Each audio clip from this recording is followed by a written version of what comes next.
Right now, someone out there is planning to ruin your day. They don't know it yet, but they will. A rude comment, a betrayal, a delay, an insult thrown without thought. And here is the truth nobody wants to admit. You will let them win. Not because they are powerful, not because they are right, but because no one ever taught you how to protect your own mind. Stop for 1 second. Think about this. How many hours of your one short life have already burned away on anger that changed nothing? How many nights did you lose, replaying a fight that was already over? How many good days did you destroy because of one bad 5 minutes? If you're honest with yourself, the number is terrifying. And I'm going to say something that will upset a lot of people watching this. Your anger is not protecting you. It is enslaving you. Every time you explode, you're not proving your strength. You're handing your power to a stranger. Every time you replay an insult in your head, you let a person who forgot about you an hour ago live rent-free inside your mind. This is not weakness. This is a trap. Almost every human falls into it. But 2,000 years ago, a group of thinkers cracked the code. They were called the Stoics, men who buried children, men who were exiled, men who were betrayed by emperors and friends alike. And still they walked through fire without burning. Not because life was easy for them, life was brutal, but because they discovered one dangerous idea. Nothing outside you has the power to disturb you, unless you hand it that power yourself. And here is something that will sound strange at first. You don't need anger management. Anger management is a lie sold to keep you managing it forever. You need anger destruction. One single skill. Just do this. Train your mind to stop handing out its power for free. That's it. That's the whole secret. But here's the part nobody tells you. One skill, learned in 8 layers. Skip even 1 layer, and the old anger creeps right back in. Master all 8, and it never returns. Today on Stoic Virtus, I'm going to hand you 8 weapons. Real tools, used by real men who faced real suffering and still remained calm. By the end of this video, you won't just understand anger. You will own it. I'm not here to tell you anger is evil. Anger is human. Even the Stoics felt it rise in their chest. The difference is, they never let it drive the car. They studied it, questioned it, slowly trained themselves to watch it pass like a cloud instead of becoming the storm. That's not a gift some people are born with. It's a skill. And skills can be built by anyone willing to practice. I built mine one broken morning at a time, through fights I regretted, words I couldn't take back, nights lost replaying things that no longer mattered by sunrise. If you already know exactly what I'm talking about, you are not broken. You are simply untrained. So if you're ready to stop being a puppet for every rude driver, every jealous coworker, every cruel word, stay with me. Because your peace is about to become unbreakable. And if this hits something inside you right now, type this in the comments. My peace belongs to me. Let's begin. Seneca once wrote something that should be tattooed on every angry heart. We suffer more in imagination than we ever do in reality. Read that again. The event that hurt you today did not actually hurt you. The story you built around it did. Someone cuts you off in traffic. Your mind screams, "How dare they? They could have killed me." People have no respect anymore. But notice something. The car did not attack you. Your mind attacked you.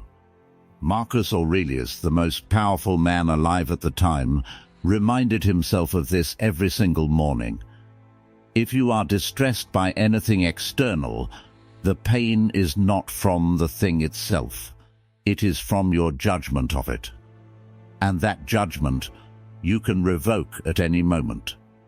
This is not soft philosophy. This is a weapon. Because it means the event that ruined your morning was neutral the entire time. A late reply, a missed call, a harsh tone. None of it carries meaning on its own. You are the one writing the meaning. Let me give you a real example. A friend of mine once got a short, cold reply from his boss. Just one line, no warmth. His mind instantly built a movie. He thinks I'm incompetent. He's going to fire me. I've already lost this job. He spent the entire afternoon spiraling, stomach in knots, unable to focus on anything. The next morning he found out his boss had simply been rushing between meetings and typed that message while walking. Nothing was wrong. Nothing had changed. Only the story in his head had changed, and that story alone stole an entire afternoon of his life. So here is what you do starting today. The moment your chest tightens, pause, ask yourself one question. Am I reacting to what happened, or to the story I just built about it? 9 times out of 10, it's the story. Remember this. Anger does not punish the person who wronged you. It punishes you. It steals your sleep, your focus, your joy. Why would you hand that gift to someone who forgot the whole thing an hour later? Drop this in the comments right now. The event is innocent. My story is optional. But knowing this is not enough on its own, because the moment you walk outside, real people with real flaws are waiting for you. And that's exactly where most people lose their peace. Marcus Aurelius did something strange every single morning before stepping outside his palace. He reminded himself that the people he would meet that day would be rude, ungrateful, dishonest, and difficult. Why would an emperor prepare himself for disappointment on purpose? Because he understood something most of us never learn. If you expect the world to be fair, you will spend your whole life shocked and furious. Let me tell you a story. A father spent 20 years teaching his son honesty. Every lesson, every bedtime talk, every small correction. One day his own son lied to him. A small lie. But it broke his heart completely. He felt betrayed. Furious, like everything he taught had failed. But Marcus Aurelius would ask him one simple question.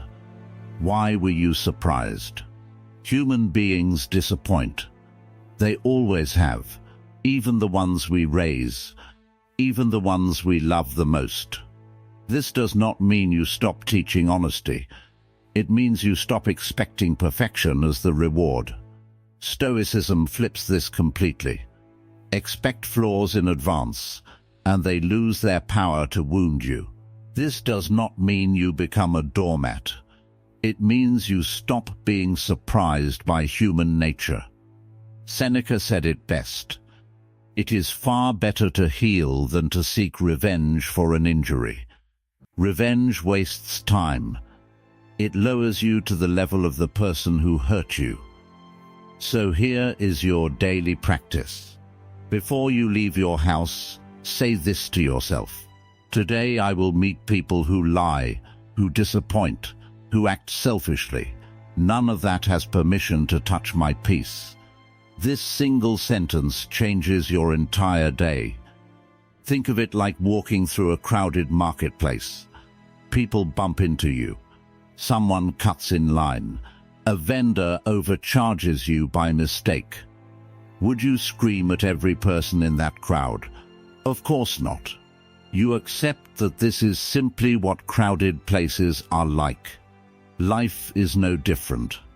When you stop expecting a perfectly polite world, you stop being endlessly ambushed by disappointment. People will continue disappointing you until the day you die. that is not going to change. But your reaction to it can change starting today. Comment this below if you feel it. I expect the storm, but I choose the calm. But expecting people to disappoint you only handles what happens outside. There's a second battlefield, one far more dangerous. It's inside your own head. Epictetus said something that should stop you in your tracks. Men are disturbed not by things, but by the opinion they hold about those things. The voice inside your head, the one narrating every insult and every setback. That voice decides whether you burn or whether you rest. Here is proof. If a stranger insults you in a language you don't understand, you feel nothing. The words never reach your inner voice. But say the exact same insult in your own language, and suddenly your mind grabs it, repeats it, stabs you with it over and over. It was never the words, it was your mind's grip on the words. So how do you loosen that grip? First, catch the thought early. The moment you hear yourself think they disrespected me, pause. That is not truth. That is judgment. Second, replace it instead of repeating it. Instead of "I can't believe they did this," try "they act from their own nature, not mine." Third, speak to yourself like a mentor, not an enemy. Ask yourself, will this anger actually help me right now? Every evening, take 2 minutes. Ask, where did my inner voice betray me today? Write it down. Then rewrite the line calmly. This is exactly what Marcus Aurelius did with his private journal. He was not writing for fame. He was training his own mind, 1 page at a time. Your mind is a theater. If you let angry scripts run wild, they will dominate every single show. But rewrite the script with calm reasoning, and anger has nowhere left to perform. The next time anger knocks, remember, it cannot enter unless your own mind opens the door. But knocking and entering can happen in less than 1 second. So how do you actually stop the door from flying open before you even realize what happened? Viktor Frankl was not a Stoic, but he understood their core truth perfectly. Between stimulus and response, there is a space. In that space lies your power to choose. Anger thrives on speed. The insult lands and you snap back instantly.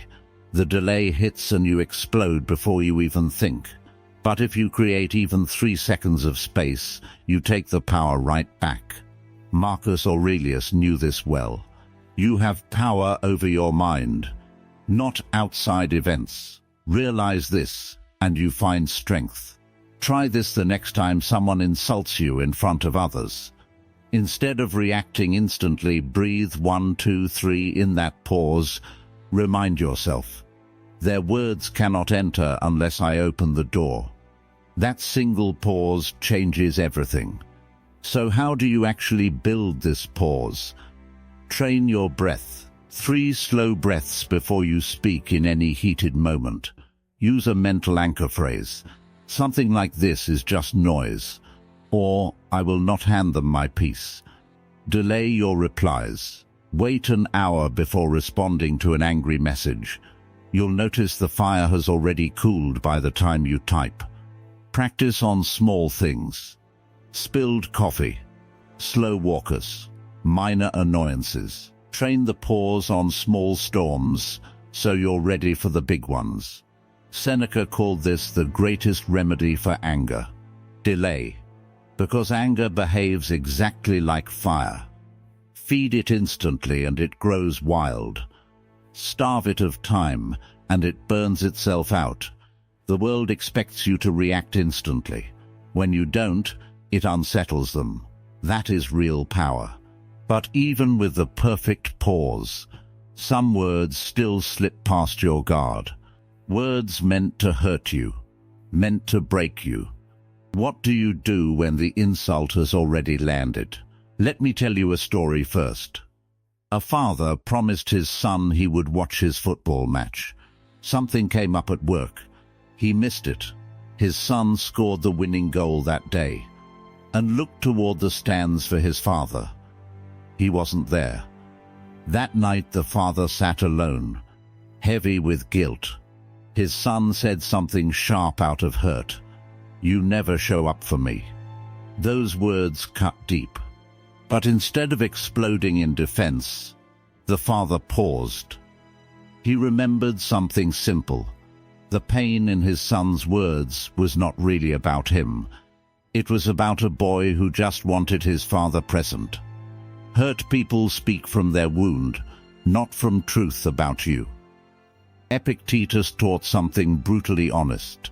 If someone speaks badly about you, it is not their words that harm you. It is your interpretation of those words. A bitter person spills bitterness. An insecure person projects insecurity. An angry person aims that anger at whoever is closest. Once you understand this, their words stop feeling like daggers. They start looking like mirrors, reflecting their own inner mess. Marcus Aurelius took this even further. When someone hates you or blames you, go into their soul. Look at what kind of person they really are. You'll quickly discover it was never about you. Imagine someone hands you a burning coal. If you grab it, you get burned. If you let it fall, it can't touch you. An insult works the same way. It's only dangerous if you pick it up. Silence is often your strongest response. When you say nothing, you prove their words never even reached you. The next time someone throws words meant to wound you, stand still, say nothing, let it drop. The moment you stop taking insults personally, you become almost untouchable. But letting one insult drop is one thing. What about the ones you've been carrying for years? The ones still sitting in your chest right now? Seneca warned us. Anger left unrestrained often hurts us more than the original injury ever could. Most people don't just feel anger for a moment. They carry it. Replay it for days. Let it grow roots. But holding a grudge is like gripping a burning coal, hoping the other person feels the pain. They don't. You do. Marcus Aurelius said the best revenge is simply refusing to become like the person who wronged you. So how do you actually let go? Not eventually. Now, name it honestly. Say to yourself, I am carrying anger right now. Denial only feeds it. Refuse the second wound. The first wound is what they did. The second wound is what you keep doing to yourself by replaying it. Refuse that second one. If something can be fixed, fix it. If it can't, release it. Move your energy somewhere useful. Picture the anger as a stone sitting in your closed hand. Now picture your palms slowly opening. Let it fall. That night, while you lie awake replaying every word, the other person is already asleep, peacefully without a single thought of you. One day you will realize the only person you punished was yourself. Letting go feels good for a moment, but life won't stop testing you. New obstacles, new setbacks, new reasons to feel cheated. So what do you do when the very ground beneath you keeps shifting? Marcus Aurelius wrote something that changed how millions see suffering. The impediment to action advances action. What stands in the way becomes the way. Most people treat every setback as a personal attack. Someone disrespects you and you feel wounded. A plan falls apart and you feel cheated. But the Stoics never promised a smooth road. They promised the bumps themselves are what build your strength. Seneca said, difficulties strengthen the mind, the same way labor strengthens the body. Picture a Roman soldier on the march. Cold rain, heavy armor, miles of road still ahead. He does not curse the storm. He does not curse the weight on his back. he simply keeps marching. Because he knows this exact discomfort is what forges the soldier he'll need to become. The march itself is the training, not a delay before the training. So the next time anger rises, don't ask, why is this happening to me? Ask, what is this training me to become? A betrayal can teach you discernment. A delay can teach you patience. A loss can teach you resilience. Marcus Aurelius faced war, plague, and betrayal as emperor. Instead of raging at the unfairness of it all, he used every hardship to sharpen his character. The obstacle was never his enemy. It was his gym. Once you start seeing setbacks as training instead of punishment, you stop dreading them. You start meeting them with curiosity instead of fury. There's one last piece, though, the piece that ties everything together. Because you can master every rule so far and still lose your peace if your mind lives in the wrong place. Seneca said we suffer more often in imagination than in reality. Most of your frustration doesn't come from what's happening right now. It comes from replaying yesterday or fearing tomorrow. Someone wronged you last week, and today you're still reliving it. Someone might betray you next month, and today your mind is already spiraling. The Stoics taught that your only real power exists in this exact moment. Marcus Aurelius reminded himself daily, confine yourself to the present. Here's how you apply this today. Notice when your mind drifts backward or forward. That noticing alone is the first anchor. Use your senses to return. Feel your feet on the ground. Notice your breath moving in and out. Ask, what can I actually do right now? Action in the present dissolves imagined anger almost instantly. Release the phrase "they should have." Reality does not bend to your preferences. Accept what is. Anchor yourself here. Epictetus said, don't demand that events happen as you wish. Wish that they happen as they do. And your life will move smoothly. Look around you, right now. Nothing is chasing you. Nothing is attacking you. The storm exists only inside your head. A rude comment is just a comment until your mind adds a story to it. A delay is just a delay until you decide it means something more. The world can throw insults and disappointments at you all day long, but your calm stays intact as long as you stay right here. We covered a lot of ground today. Separating events from your judgments, expecting human flaws in advance, mastering the voice inside your head, creating space before you react, refusing to take insults personally, dropping the coal before it burns you further, turning obstacles into training, anchoring yourself in the present moment. 8 tools, all tested by men who survived exile, betrayal, and empire. Here is the truth this entire video has been building toward. The world cannot harm your peace without your permission. Every insult, every delay, every rude stranger is neutral until your mind decides otherwise. Anger is a thief. It steals your clarity, your sleep, your joy, and hands all of it to people who barely think about you at all. But starting today, you know how to take it back. You respond instead of react.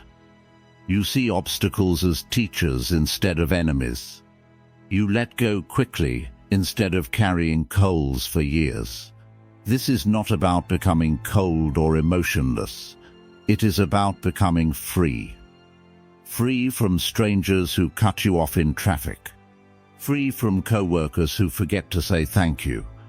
Free from people who left years ago but somehow still live inside your head rent-free. None of them deserve that kind of power over your one short life. You don't need to become a monk on a mountain to practice this. You just need to start today.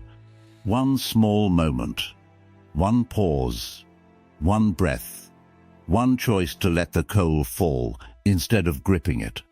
Small practice repeated daily is exactly how the emperors and the philosophers built minds, strong enough to survive war, betrayal, and loss without breaking. You have that same capacity inside you right now. If this video hit something real inside you, type this exact phrase in the comments. I am unshakable.